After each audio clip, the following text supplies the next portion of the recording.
ಕನ್ನಡ ಚಿತ್ರಗಳನ್ನ ನೋಡೋಕ್ಕೆ ಜನ ಬರ್ತಾ ಇಲ್ಲ, ಅದಕ್ಕೆ ಇವತ್ತು ನಮ್ಮ ಕನ್ನಡ ಚಿತ್ರರಂಗ ಈ ರೀತಿಯಾಗಿದೆ ಅಂತ ಹೇಳ್ತಿದ್ದಾರೆ. ಅದು ನಿಜನಾ? ಹೌದು.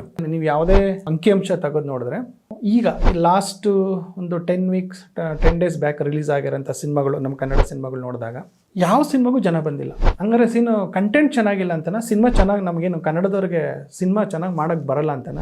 ಖಂಡಿತ ಕಂಟೆಂಟ್ ಸಿನಿಮಾ ತುಂಬ ಚೆನ್ನಾಗಿ ಮಾಡೋಂಥ ನಿರ್ದೇಶಕರು ನಮ್ಮಲ್ಲಿದ್ದಾರೆ. ಕಂಟೆಂಟು ಕೂಡ ತುಂಬ ಅದ್ಭುತವಾಗಿ ಇರೋಂಥ ಸಿನಿಮಾಗಳು ಬಂದಿದ್ದಾವೆ. ಆದರೆ ಆ ಸಿನಿಮಾಗಳನ್ನ ನಮ್ಮ ಜನ ನೋಡಿಲ್ಲ, ಕನ್ನಡ ಪ್ರೇಕ್ಷಕರು ನೋಡಿಲ್ಲ. ಅದಕ್ಕೆ ಕಾರಣ ಏನು? ಸಿನಿಮಾಗಳು ರೀಚ್ ಆಗ್ತಾ ಇಲ್ವಾ? ನಿಜಕ್ಕೂ ರೀಚ್ ಆಗ್ತಾ ಇದೆ. ಸಿನಿಮಾಗಳು ಪ್ರಮೋಷನ್ಸು ಜನರಿಗೆ ರೀಚ್ ಆಗಿ ಯೂಟ್ಯೂಬ್ ಮೂಲಕ ರೀಚ್ ಆಗ್ತಾ ಇದೆ, ವಾಹಿನಿಗಳ ಮೂಲಕ ರೀಚ್ ಆಗ್ತಾ ಇದೆ, ಪೇಪರ್ಗಳ ಮೂಲಕ ರೀಚ್ ಆಗ್ತಾ ಇದೆ. ಆದರೆ ಪ್ರೇಕ್ಷಕ ಪ್ರಿಫರ್ ಮಾಡ್ತಾ ಇಲ್ಲ. ಈ ಸಿನಿಮಾಗೆ ಇವತ್ತು ಹೋಗ್ಬೇಕಪ್ಪ ಅಂತ ಪ್ರಿಫರ್ ಮಾಡ್ತಾ ಇಲ್ಲ. ಅದು ಮೇಜರಾಗಿ ಪ್ರಾಬ್ಲಮ್ ಆಗಿದೆ. ಯಾಕೆ ಮಾಡ್ತಾ ಇಲ್ಲ? ಕಾಂತಾರ ಬರಲಿ ಬಿಡ್ರಿ, ಎಷ್ಟು ದೊಡ್ಡ ಟಾಕ್ಸಿಕ್ ಬರಲಿ ಬಿಡ್ರಿ, ಸುದೀಪ್ ಸಿನಿಮಾ ಬರಲಿ ಬಿಡ್ರಿ, ದರ್ಶನ್ದು ಡೆವಿಲ್ ಸಿನಿಮಾ ಬರಲಿ ಬಿಡ್ರಿ, ಈ ಥರ ಒಂದು ಮೈಂಡ್ ಸೆಟ್ಟಲ್ಲಿ ಅವರು ಕೂತ್ಕೊಂಡ್ಬಿಟ್ಟಿದ್ದಾರೆ. ಕನ್ನಡ ಪ್ರೇಕ್ಷಕರು ಕೂತ್ಕೊಂಡ್ಬಿಟ್ಟಿದ್ದಾರೆ.